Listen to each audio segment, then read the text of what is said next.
कहानी वो है, जब मैं 7 साल का था तो मेरी मां ने मुझे सुनाई थी। कितने साल का? 7 साल का था, 8 साल का रहा हूंगा।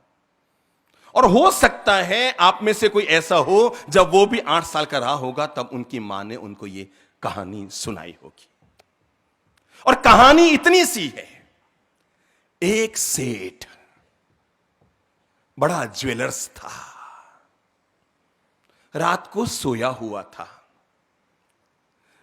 नींद में तो नहीं था पर जगा हुआ भी नहीं था, आधी नींद आधा जगा हुआ था।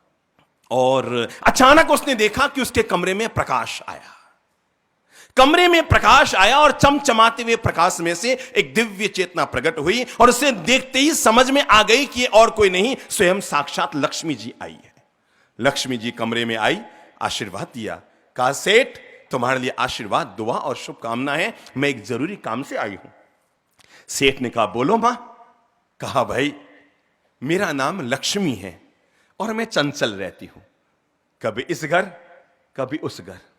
मैं रोड़पति को करोड़पति बनाती हूं और करोड़पति को रोड़पति बनाती हूं। मैं कब किसके घर से जाऊंगी और कब किसके घर में आऊंगी इसका पता सामने वालों को भी नहीं लगने देती हूं। भैया सेठ तू बहुत अच्छा आदमी है, तूने मुझे बहुत इज्जत से संभाल कर रखा, तूने मेरा कभी भी गलत उपयोग नहीं किया, तूने हमेशा मुझे इज्जत दी, मेरी पूजा करता रहा और अच्छे कार्यों में तूने इसका उपयोग किया। पर मेरा नियम है, मैं 100 साल से ज्यादा किसी घर में नहीं रहती।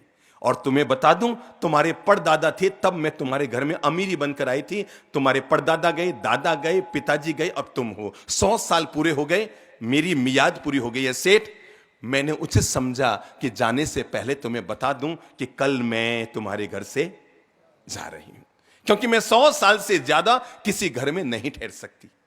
सेठ तो अचंभे में आ गया, मतलब लक्ष्मी कल जा रही है, मतलब सारी दौलत जा रही है, मतलब सारी कोठियां चली जाएगी, मतलब सारी अमीरी चली जाएगी, मतलब सारी संपत्ति चली जाएगी। कहा मां क्या बात करती हो कि बस बेटा मुझे अब इसके लिए कोई आग्रह मत करो, क्योंकि मेरा नियम है और मैं अपना नियम नहीं बदल सकती। मैं 100 साल से ज्यादा एक घर में एक जैसी नहीं रहती, अब एक बार तो उतार आएगा ही आएगा। ठीक है मां, जब तूने जाने का फैसला ही कर लिया है तो मैं क्या कर सकता हूं, तुम बोल मैं तेरी क्या सेवा करूं।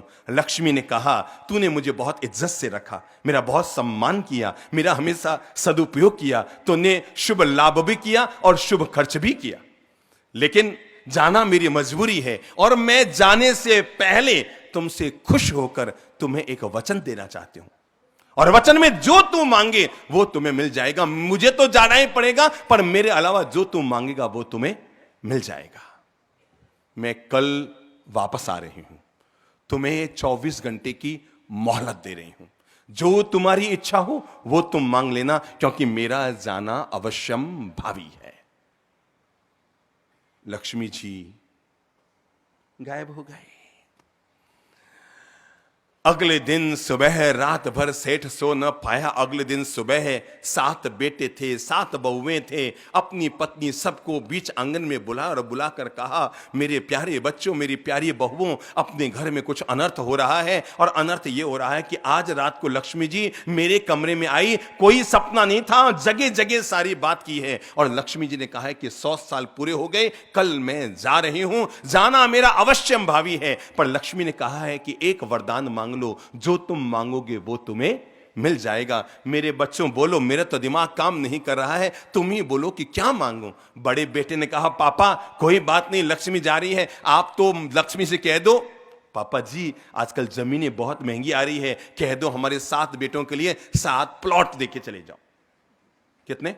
7 बेटों के लिए 7 प्लॉट देके चले जाओ। दूसरे ने कहा पापा प्लॉट का करेंगे क्या, अरे पैसा नहीं होगा तो मकान कहां से बनाएंगे। तो लक्ष्मी को बोलो हमारे 7 बेटों के लिए अलग अलग 7 मकान बनाकर दे दो।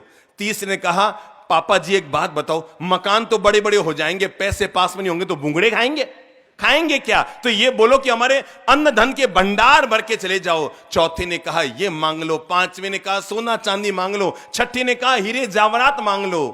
7वें ने कहा कुछ मांग लो। बच्चों ने कुछ कहा, बहुओं ने कुछ कहा। सबसे छोटी वाली बहू चुपचाप बैठी थी।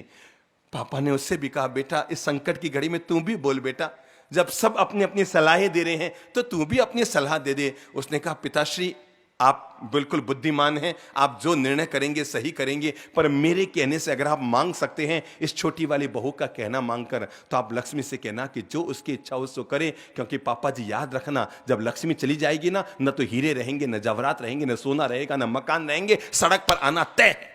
ये कितने भी मांग लो, कुछ भी नहीं रहने वाले हैं। जब लक्ष्मी जाएगी तो पीछे पीछे सब चले जाते हैं। आप अगर मांगना चाहते हैं तो पापा जी ये मत मांगो कि मेरे बच्चों के लिए 7 मकान दे दो, उन्हें ये कहो कि मेरे 7 बच्चे एक मकान में रहे, ये बुद्धि दे दो। मेरे 7 बच्चों के लिए 7 मकान मत दो, मेरे 7 बच्चे एक मकान में रह सके, ये बुद्धि दे दो। पापा जी आप लक्ष्मी से बोलना कि जाना चाहे तो जाए, कोई दिक्कत नहीं, पर जाने से पहले ये वरदान देकर जाए कि आपके 7 बेटे एक थाली में खाना खाए, आपकी 7 बहुएं एक थाली में खाना खाए, आपके 7 बेटों और बहुओं में हमेशा प्रेम और मिठास बना रहे। बस इतना सा मांग लेना, बाकी जो हमारे भाग्य का होगा देखा जाएगा। सब अपने अपने सुझाव दे रहे थे। सेठ बड़ा भयभीत था, कब लक्ष्मी आएगी, कब लक्ष्मी आएगी, सो नहीं पा रहा था। और वास्तव में 12:35 पर रात को लक्ष्मी जी आ गई और सेठ घबराया, मतलब अब ये जाने के लिए आई है।